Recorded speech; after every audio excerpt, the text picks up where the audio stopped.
My name is Joseph McDaniel, and I'm an Arizona bankruptcy attorney. And since 2005, I also get to tell you that I'm a debt relief agency, and I help people and businesses file for bankruptcy. Today's bankruptcy question is the bankruptcy trustee going to come out to my house and see what I got? Probably not. It hasn't happened in any of my cases in 30 years. One time, a bankruptcy trustee told me that he was going to go to a debtor's house to check up on some stuff that she had. He wanted to know what the handmade paper costumes looked like. She was a wedding planner, and she and her mom and her kids had constructed some sorts of costumes out of crepe paper or some such thing. I never saw them. That particular Arizona bankruptcy trustee wound up being too busy to actually carry through, although my client and I would have been happy to schedule a viewing of the homemade crepe paper wedding costumes. But trust me, if a trustee has reason to believe that you've lied like a chihuahua on your schedules, you are absolutely at risk for a visit from your Arizona bankruptcy trustee. And you're also at risk for a complaint to set aside your discharge and maybe some snug, cute striped jammies for use inside a wonderful place where they feed you green bologna every day.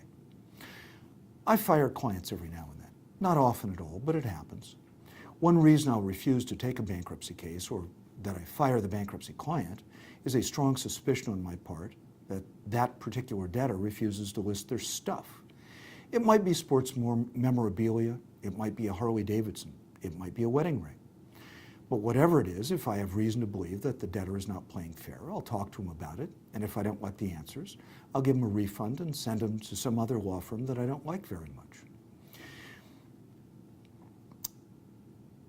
I personally know of two cases where a bankruptcy debtor in Arizona got a visit from a bankruptcy case administrator or a bankruptcy trustee or both.